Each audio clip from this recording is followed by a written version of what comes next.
Hello and welcome to Snyk Live. Happy Wednesday or whatever day it may be for you in the world. Good morning, good afternoon, good evening. We have quite an interesting one for you today in this session on Snyk Live. We're going to be learning about NPM Dependency Confusion. If you're confused, just like me, hopefully by the end of this, well, definitely by the end of this, you will be less confused because we're going to learn more from experts over at Snyk here that have done a lot of security research on a recent incident and blog post that's out on the Snyk blog, snyk.io/blog, where you can read more about the whole story behind it. But who better to have on the stream to learn more about that than the folks behind it, or at least some of the folks behind it. We're going to have Aviad and Kyle join us to talk more about NPM dependency confusion. Hey guys, how's it going? Hey Brian, happy to be here. Yeah, likewise. So really quick, if you don't mind, I think folks have seen, know of you, Kyle, on the stream before, but Aviad, how about a quick introduction, who you are, what do you do at Snyk, and so people can get to know you. Yeah, cool. So I'm Aviad. I'm working at Snyk for, 2.5 years, something like this. I'm a security researcher here, and I'm based in the TLV office. So, yep. And I'm one of the folks who found the package and packages basically in discussion today. So, yeah, hope I can shed some light on and stop the confusion or so. Yeah. So for me, I'm a developer. I'm familiar with NPM and using lots of dependencies there, but I don't necessarily get confused unless you mean sometimes I might pick the wrong NPM package. If that's what we're talking about here when we say NPM confusion, is that kind of accurate?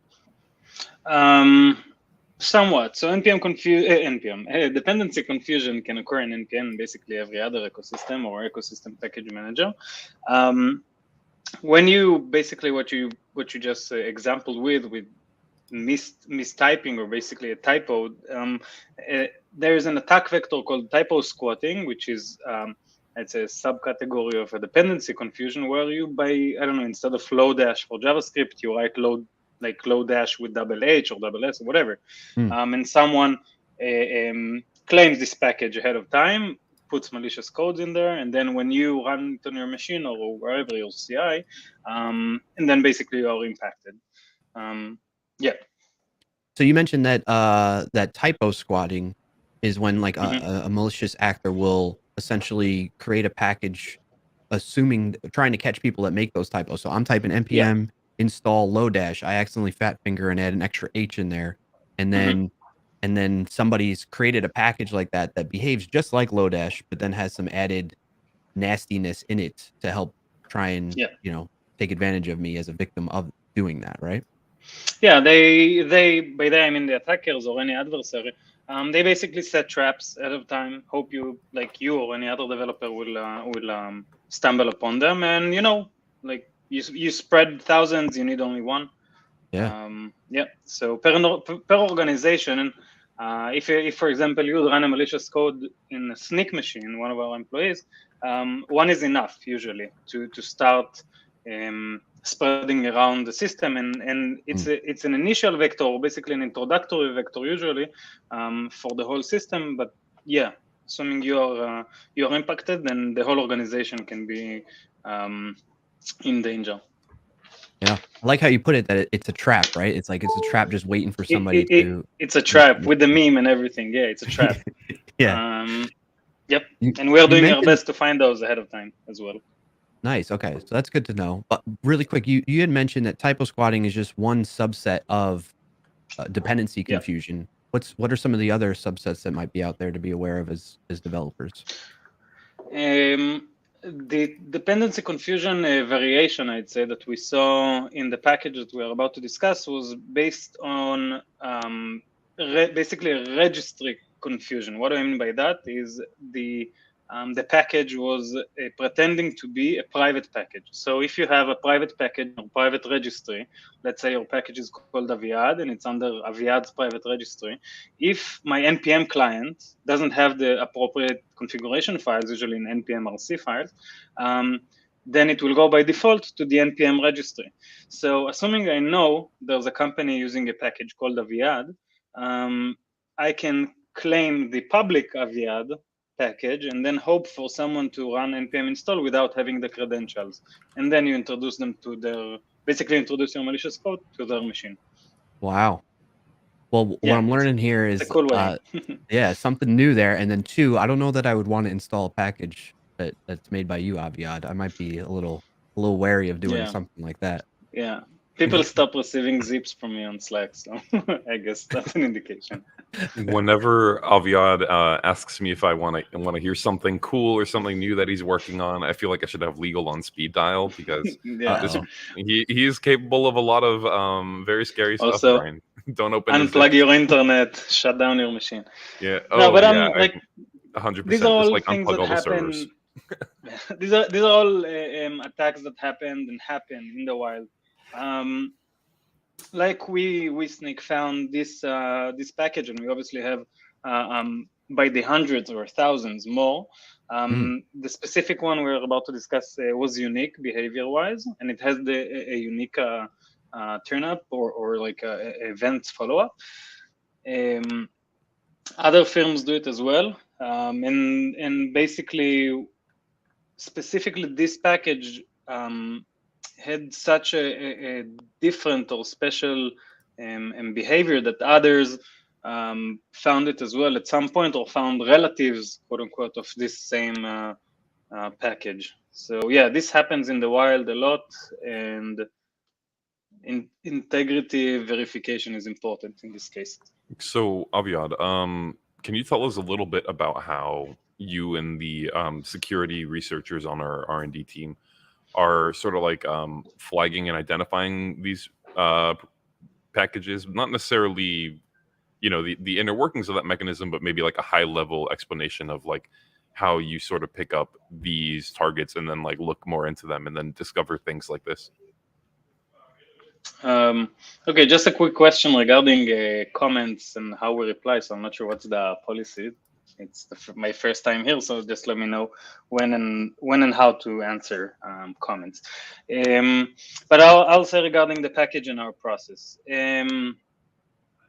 So we have, let's call it a machinery or some kind of logic that runs constantly, 24/7, and it's running on different ecosystems. May it be PyPI, NPM, RubyGems, whatever, you name it. And we have a few heuristics that we came up with after we've analyzed plenty of attacks and problematic packages, quote unquote. So for example, for typo squatting, which is relatively easy to detect. So let's get back to the Lodash example.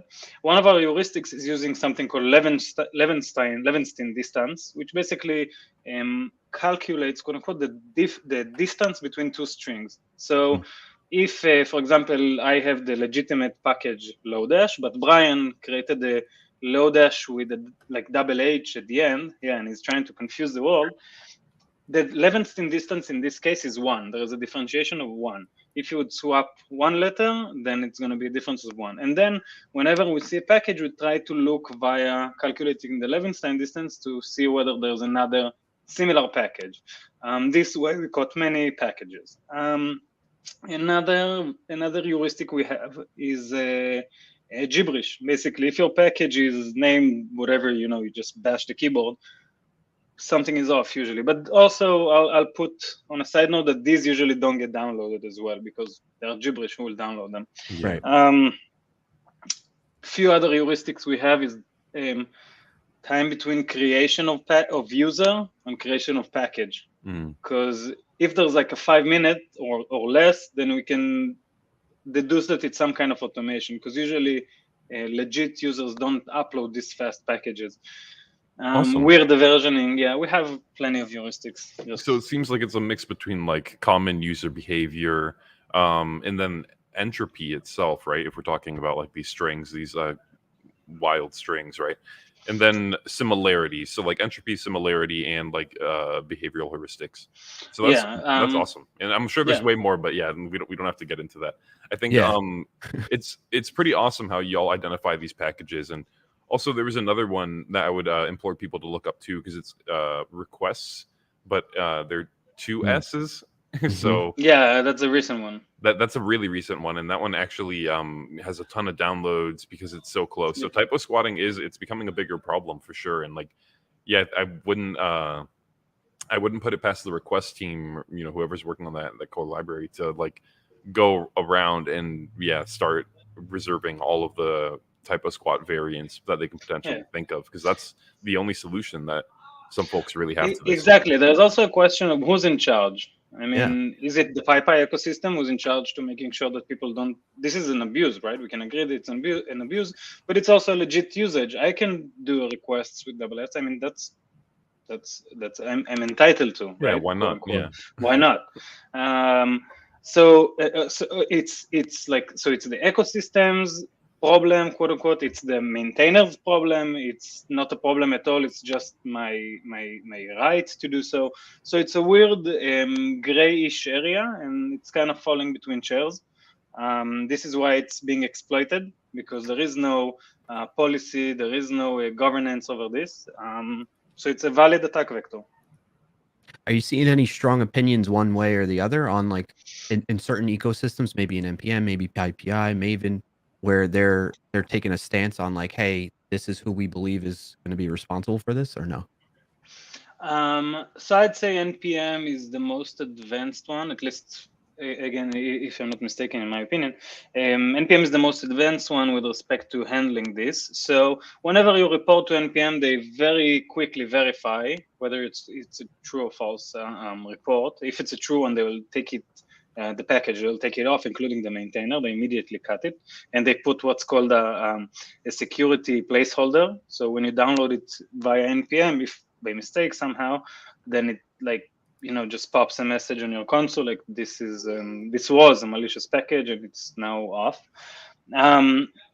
They also do some kind of retiring process. So if, for example, requests, let's assume request was an NPM, and you've maintained it, and after a while you didn't want it anymore, but now people still has it in their dependencies. But you took it off, so now what? If I'm not mistaken, NPM, I think also GitHub does it. They won't let you, it's called like a shadowing. They won't let you shadow the original name. They like, once claimed, that's it. There is a request on NPM, by the way.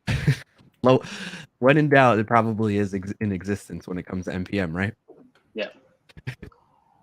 No, so that's great. That's good to hear. There's basically everything in NPM. But but that's great to hear that NPM is pretty good about that kind of thing. And I think it leads into the question we got in chat from YouTube, BRB Synath. Hope I'm pronouncing it correctly. Yeah. They're talking about they're finding multiple dependency confusion attacks in NPM private packages, it looks like. But I imagine they're intentionally exploiting it, it sounds like, from their message.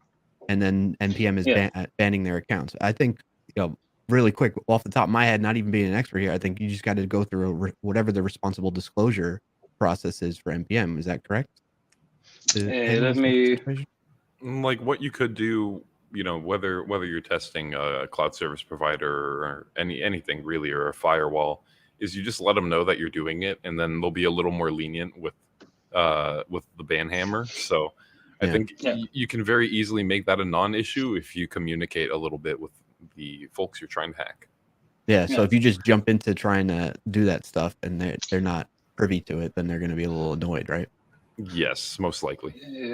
I will add that I'll call it playing with the dependency confusion is against at least NPM's EULA. So they are entitled to block you and remove everything, even though the POC is right and correct. But their line is that we don't want people to have it even by mistake or as a research. Like, we're clean, quote unquote. So don't bring it in.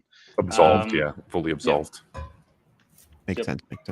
All right, cool. So let's jump into this particular example that came up not too long ago. It was back in, and I'll drop the link in the chat. I'll share my screen here for people to see too. The blog post is up on snyk.io/blog, and then the direct link is in the chat here.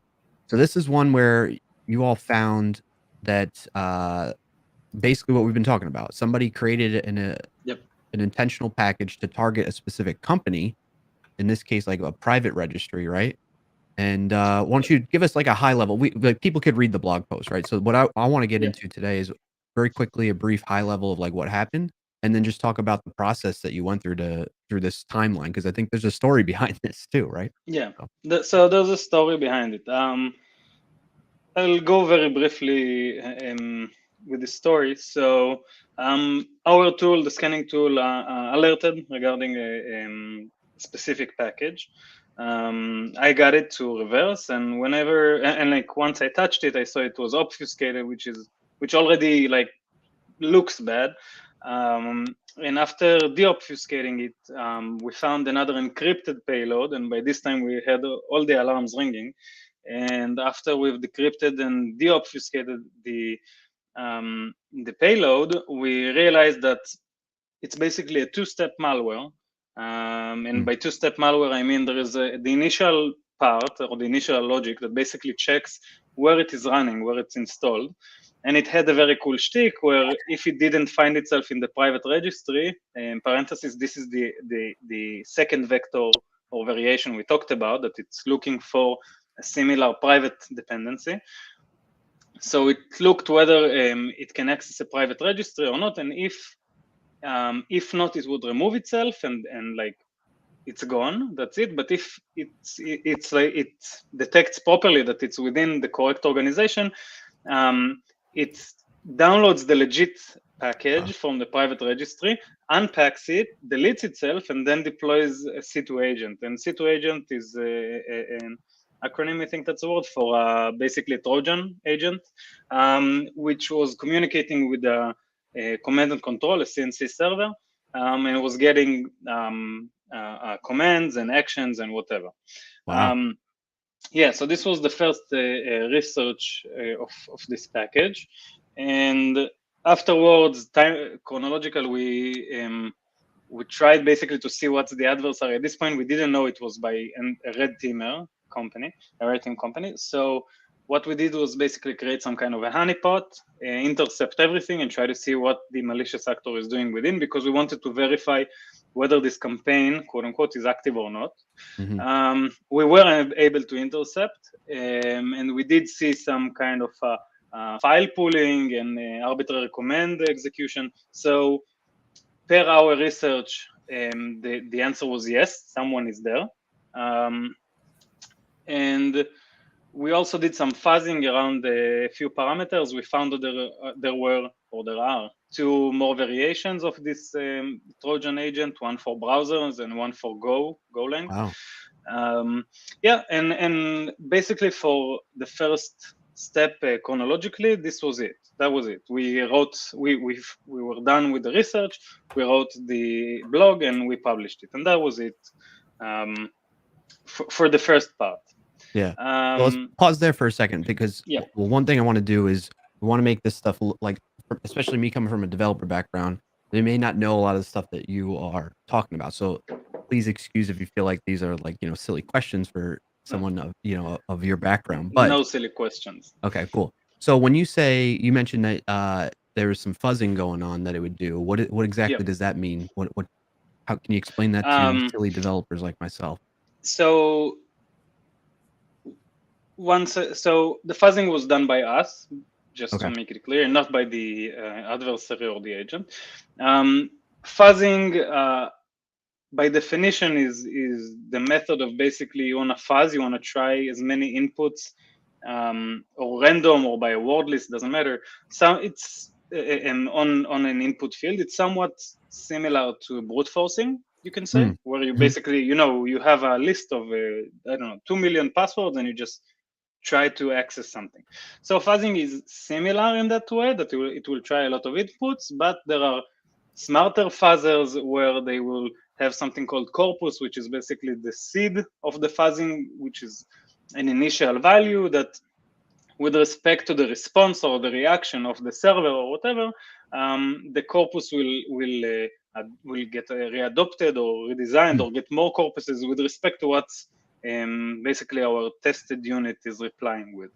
There are different parameters. Yeah, it's a whole domain, very cool. There is fuzzing for basically everything, and I really recommend reading about it more. Nice.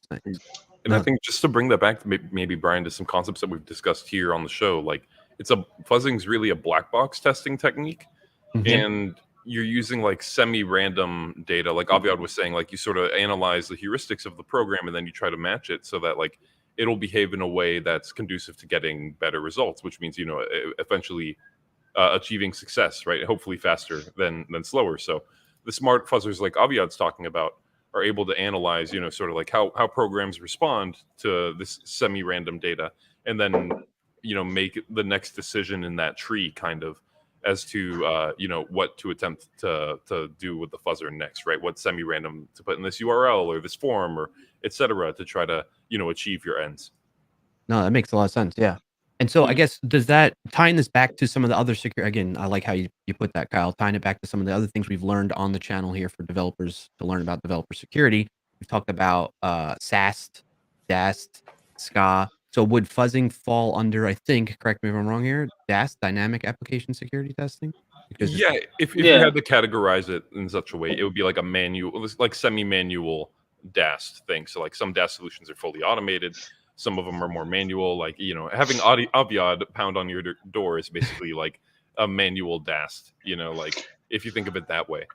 But yeah, it's like you have fully automated DAST solutions, and then you've got like pen tests, right? Which is like having an Aviad come in. So it's like kind of like it's a pen testing technique. So it could be used as part of your SDLC as a black box testing sort of deal, like at the end of development, if you know what you're looking for, and there are certain things that you want to make sure are not ever true conditions, then yeah, you could sort of like have that there, iterate on that fuzz, you put it in a fuzzer, and then have that as part of your software development lifecycle. So you're always sure that Aviad's fuzzing techniques won't pwn you, right? If you automate them and put them in your SDLC. Yeah, it sounded like you might have had something to add there.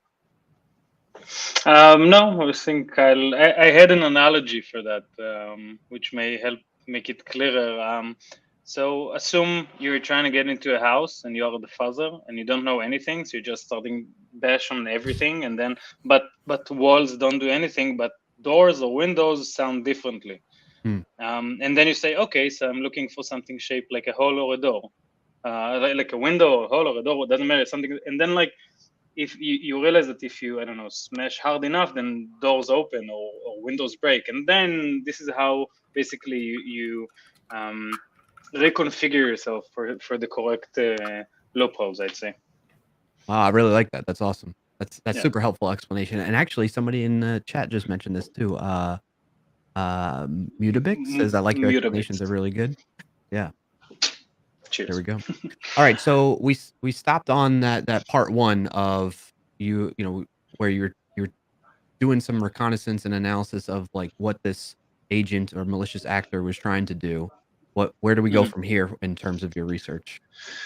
Okay, so just to reiterate, we were basically done with researching the malware by this point. We wrote the blog and we published it. That was it, and we were sure we were done with this basically saga. A week later, after we published, this is, I think, 2 weeks after we initially found, or 2.5 weeks after we initially found the malware. And in parentheses, I'll say that by the time we published the write-up, we already talked with DigitalOcean that the CNC server was hosted at. Oh, okay. And we asked them to remove it. They replied that they are looking into it. And we also talked with NPM and reported it, and they took down the package and 2 other dependency packages that were also malicious. They took down the package and the maintainer account. So by the time our write-up was out, there was nothing left, quote unquote, in the ecosystem. So coming back a week later, JFrog, and I don't remember the name of the other company, published 2 security blogs about, I'd say, cousins of this malware. They were basically able to detect, I think, 10-ish more packages. And they said that after analysis, they realized it's the same payload that was analyzed by us previously. The package was called the GXM dash reference, whatever. I'll just refer to it as GXM. So they said everything that they found was similar payload wise to the GXM package. Names were different, maintainer account were different, but the payload was the same. So this is like a question mark. Now, something that they also were able to correlate, while Snyk, like we weren't able to correlate or to point at who's being targeted, because we had an idea and we were starting to look through LinkedIn to find the companies, but we didn't have like a proof. And JFrog came up with the understanding that the accounts that they found, one was called Bosch Node Modules and other German firms, and they were like, okay, like there's a line here, and they were able to connect the dots and say, okay, this is targeting German firms. So once they sent out this title, basically the whole, I'd say, German cybersecurity was already retweeting and like publishing, and it was in, I think, in the Hacker News or whatever. Like, oh wow, plenty of magazines just started retweeting that it was targeting German firms, and we were like, okay, this is like booming. And simultaneously, and this was very like funny chronologically, there's a firm called White something. I can look for them in Twitter. the white source, not White Source, Code White Sec. Code White, yeah, Code White Security. So simultaneously with the new publishing of JFrog and the other company, Code White Sec, came basically forward on Twitter and tagged us and said like, okay, thank you very much for your research. This was done. I'll read it. At Snyk, thanks for your excellent analysis at the link to our blog. And don't worry, the actor is one of our interns who was tasked to research dependency confusion as part of our continuous attack simulation for our clients. This, by the way, confirms JFrog's theory regarding who was targeted. And they also said that they're trying to clarify, they were trying to mimic realistic threat actors, looking for dedicated, like for specific packages, and this was as a dedicated effort for their clients. So this was like, okay, like there's a shift in the sense here. This is no longer a malicious actor, even though behavioral wise it was a malicious actor up until this tweet. They came forward and said that it was them. So basically, this sealed the whole research bit. It was a bit honest. Being honest, I'd say that from the researcher point of view, it was a bit. I don't know how to say that.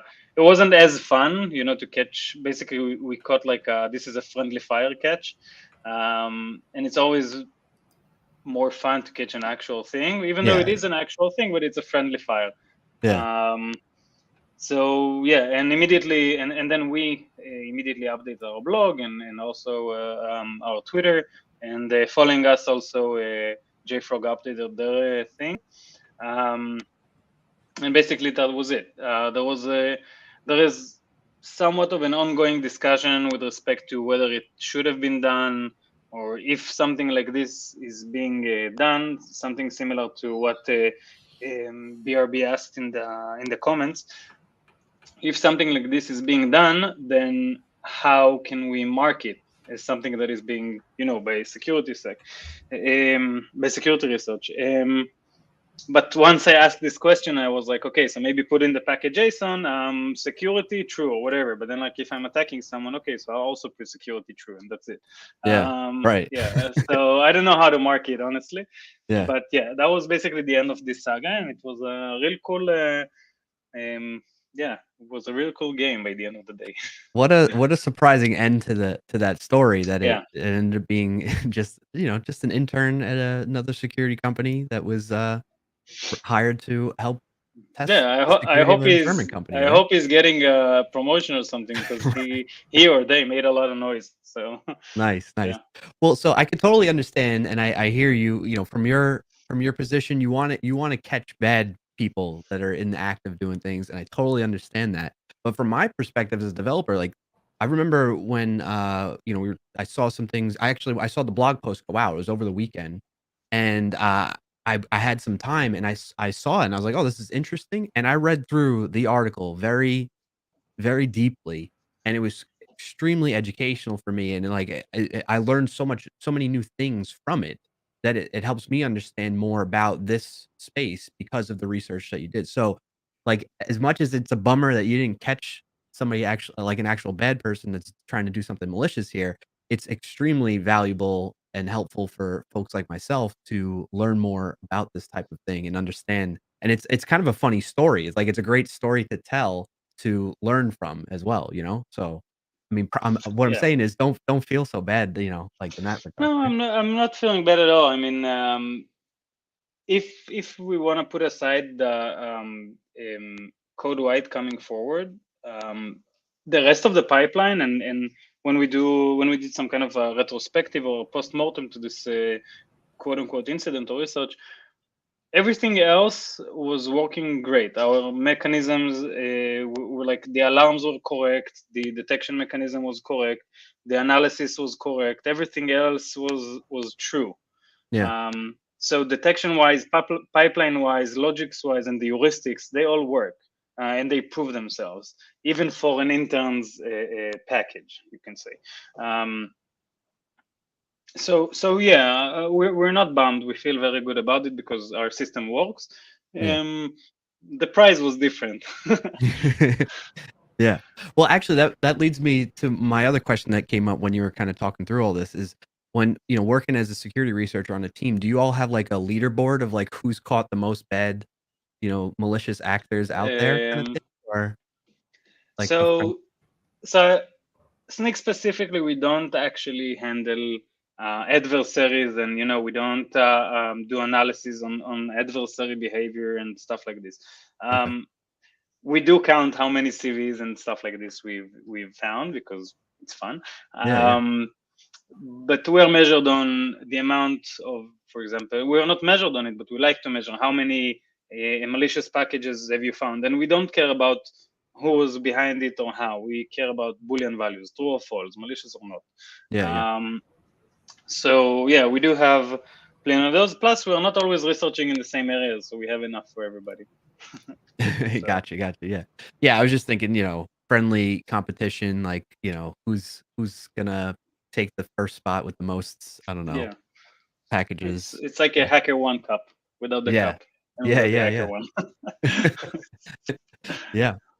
Cool. All right. So Kyle, any questions that come to mind that might help folks learn more from this? No, but really, what I would say is nothing's as it seems. Like we totally thought we knew what this was, and Aviad and I went, and other people, right? Like people know way more than me. We're chatting about this for a while and trying to get to the bottom of it.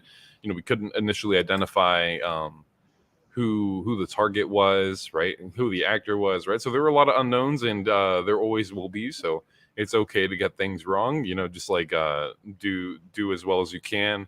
And then, when people engage you in good faith and they're like, well, actually, right, and they have something to add, or, and it's like not in a terrible way, right? Like, be open to that, and, there's some people in the security community who, unfortunately, I'm not going to say his name, but there are people in the security community where if you question their work, Aviad's laughing because he knows who I'm talking about. If you question their work at all, they just like blow up, and that's not healthy for anyone involved. So be open to feedback, be open to criticism, and do as well as you can, and engage with those who act in good faith, and those are the people who actually want to help you. So yeah, a great job, Aviad, and everybody involved.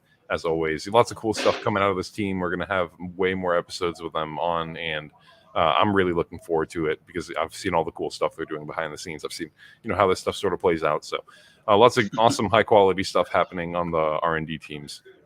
It's super exciting. I agree. I want to start. I want to start getting involved in some of that to understand it a bit better too, because that'll help me as a developer to know what like. I always say this. I was at a past company, like our security team was very hesitant and like resistant to educating developers on on these types of things in general, because they were worried. I think some of the reservations there are that, well, maybe these our developers are going to use this against us. But the reality is, like, how can you expect somebody to defend against something that they don't know anything about, or what to expect, Mhm. right? Exactly. So you have to educate the developers, so because if you just say, hey, you need to stop, I don't know, let's say cross-site scripting. Well, if they don't know, maybe they learn and Yep. read like what cross-site scripting is, but if they've not seen or experienced like somebody trying to attack through that vector, then they're not going to really understand how this solution works to stop such a thing, right? And Yeah. I think it's important. So, yeah. Yeah. So this is for this exact let's call it issue. I highly recommend, specifically for developers and not only for security personnel, to play CTFs, capture the flag. Mm. Snyk also has one. I think it's in September. I'm not sure. Which has like a beginner level, but there are plenty more all over. They force you, these challenges, to think outside the box. They force you to do that, and once you've done it, the next time you will write code and you'll do whatever, like unsanitized input stuff, you will immediately think, okay, but this payload will cause ABC, whatever, and then you have this thought, and basically CTFs gives you a special prism, I'd say, a security prism for your apps and whatever you're developing. So I highly recommend doing that. Yeah. No, that's great advice. And actually it's a perfect segue because Kyle and Micah have done recently, and I think we plan to have some more where we've done live streams doing CTF 101 type of things to help people get Mhm. introduced to this whole thing. And it's been super helpful. So yeah. Yeah, I'm So getting ready for this year. nice, nice.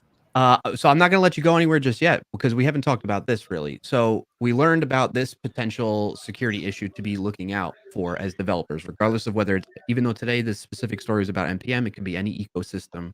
So what are some things developers should do to help avoid, becoming victims of such an attack?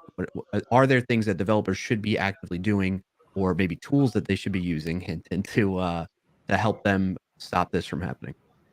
So there is no one, at least as far as I know, de facto solution for this problem. Whenever you think you've sealed something, and this is always with security, someone will come from the side and show you a new path you haven't thought about. There are methods, just on top of my head. If you want to verify that you have the npm rc file before you actually install stuff, then maybe on your pre-install in npm specifically, you have a pre-install hook that you can add a small script to test whether your npm rc is correct or not. And if it's not, then bail.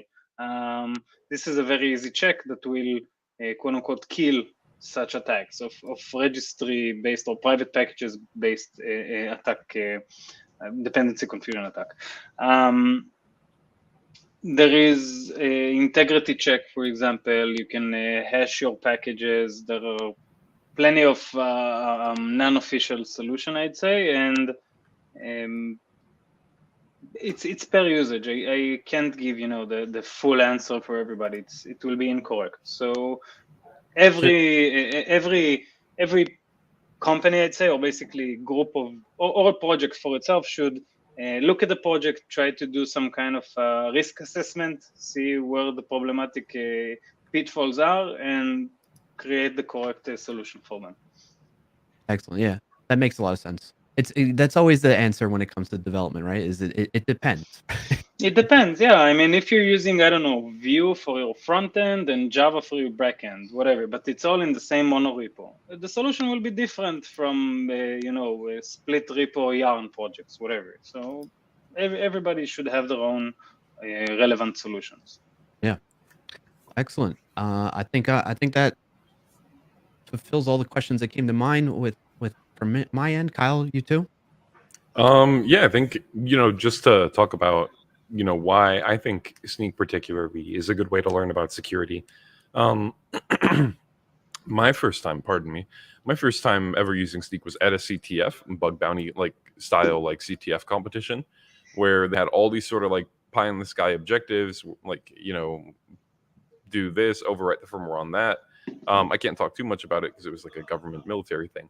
Oh. But yeah, like they were checking passports at the door. So Wow. and you know, all the armed guards and everything. Yeah, but it was like a maritime CTF with like the Navy and HackerOne and all this stuff, and you can find whatever information they've allowed to be public about it online.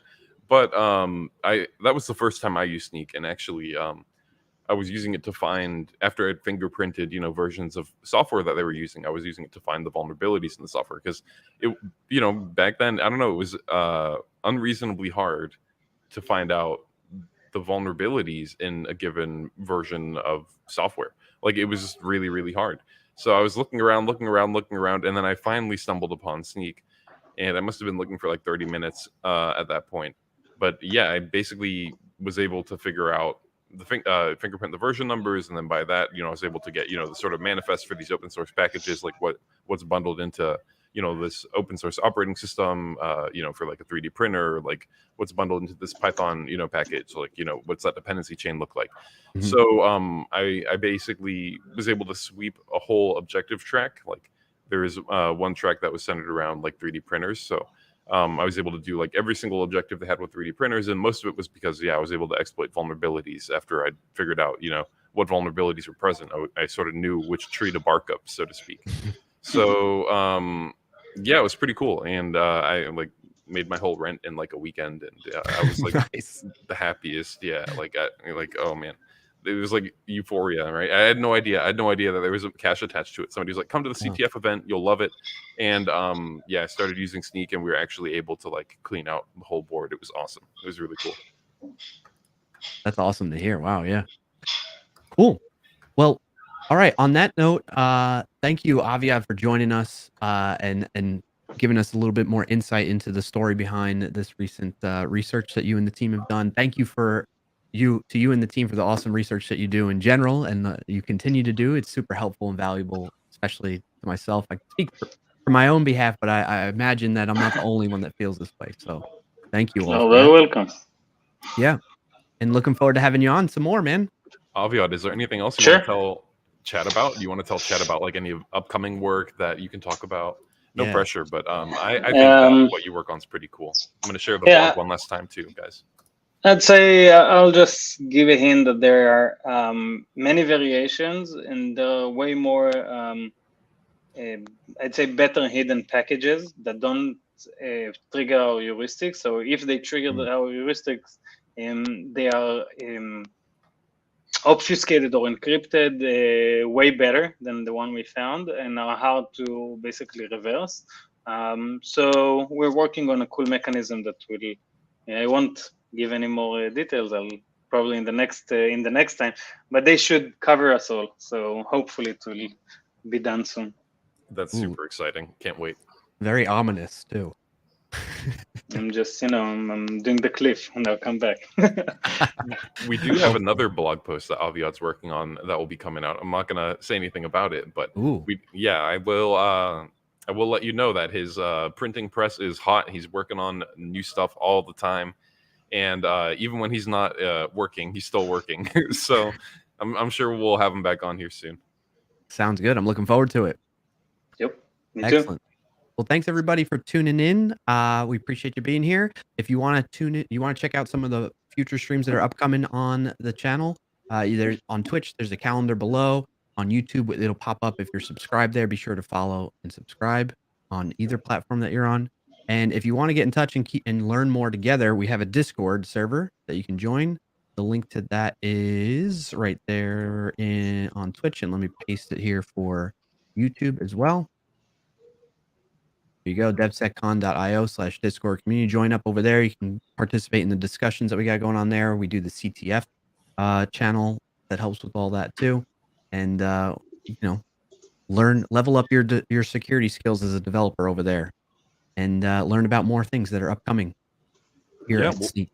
We'll definitely be running another CTF 101. So if you are interested in getting started in CTFs, join the Discord. You'll see a notification about it. You'll be able to register.